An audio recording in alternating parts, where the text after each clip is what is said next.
Avec mon équipe, on a choisi de travailler sur l'intelligence artificielle. Tout d'abord, c'est un projet, moi, qui me tient personnellement très à cœur. Je travaille depuis pas mal de temps quand même sur mes projets personnels. Et du coup, avec le reste de l'équipe, ça leur tient également à cœur. Et on a décidé, en fait, pour mettre en place ce projet, d'utiliser des technologies web. C'est des technologies qu'on maîtrise tous dans l'équipe et qui nous semblent le plus appropriées pour ce genre de projet.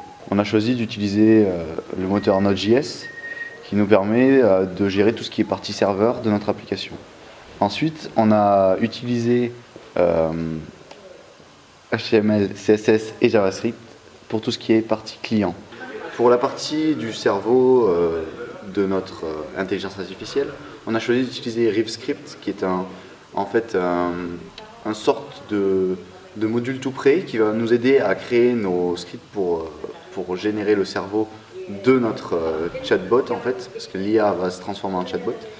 Et on va aussi intégrer des solutions qui vont permettre à l'utilisateur de communiquer avec l'intelligence artificielle via la voix. Donc tout ça, on l'a fait via Google. Les API Google nous ont permis donc d'utiliser la voix de l'utilisateur. Et on va aussi pouvoir sortir de la voix du logiciel, c'est-à-dire que le logiciel va nous parler. Ça avec aussi des scripts qu'on a trouvés sur internet. Ça, le Google Search, ça c'est génial aussi. Voilà. Wikipédia. Mais apparemment, Axel il m'a dit que tu peux faire des cales à l'API Wikipédia qui sont encore mieux. Oui, il y a l'API, mais ça on le fera. Je me demande s'ils l'ont pas fait d'ailleurs avec Wikipédia.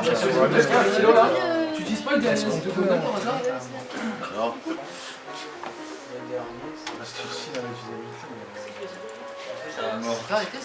Donc nous, de notre côté, on a décidé de travailler sur le défi « T'inquiète, je te rembourserai plus tard » de Wikop. Le défi consiste à offrir une solution simple d'utilisation pour des personnes, pour partager des dépenses communes et puis ensuite faire les soldes au final, a posteriori. Pour réaliser cette application, donc très orientée web et très orientée partage, nous avons décidé d'utiliser la technologie Meteor. Alors pourquoi Meteor? Parce que Meteor, ça nous permet de très rapidement faire du prototypage, c'est-à-dire qu'il y a des composants qui sont déjà préprogrammés, qu'on peut directement insérer. Ça nous évite de réinventer la roue sur des choses comme par exemple l'enregistrement des utilisateurs ou l'affichage de tableaux d'information.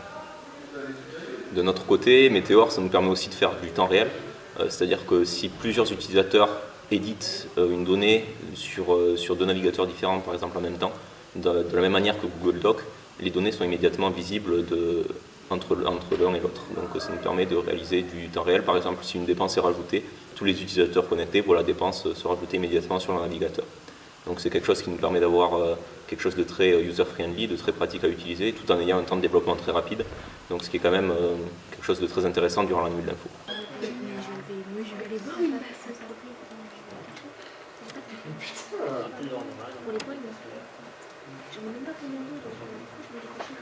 Putain de merde! Il va finir par... C'est mort! Je veux juste dire qu'il est pas vide. Non mais en fait, Au niveau architectural, nous avons décidé ensemble, pour les deux projets différents, de faire un côté serveur avec du Node.js ou du Meteor pour avoir une application réactive et rapide, et côté client, donc du web classique, HTML, CSS, JavaScript, avec éventuellement un framework pour avoir des applications dynamiques et surtout qui s'adaptent à tous les dispositifs, qu'ils soient mobiles ou client desktop. Ces deux applications sont supportées côté serveur par un intégrateur continu et un gestionnaire de fichiers Git pour pouvoir déployer les applications en temps réel, pour pouvoir les suivre, les tester et les analyser pour avoir du code maintenable et des applications fiables.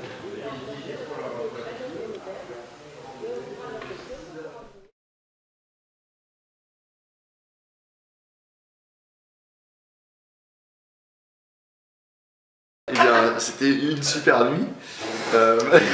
Arrêtez. Chut, 2 secondes. La nuit fut très mitigée pour moi-même et le reste de l'équipe. Suite aux différentes coupures d'électricité, nous avons décidé de déménager pour pouvoir réussir à produire quelque chose de potable pour les différents défis donc, que nous avions choisis, parce que ça nous tenait quand même à cœur. Hein. On a décidé du coup de déménager. Et là, on est en train de faire les derniers commits et les dernières documentations aussi sur nos différentes applications. Nous avons réussi à finir l'intelligence artificielle à temps. On est très satisfait, d'ailleurs vous pouvez l'entendre en fond qui parle avec les utilisateurs. Et on espère que des gens auront eu plus de chance que nous, franchement, et que ça se passera bien mieux les autres années, parce que quand même c'est beaucoup mieux quand on a de l'électricité. Voilà, merci beaucoup pour l'ordre d'organisation et à peut-être l'année prochaine.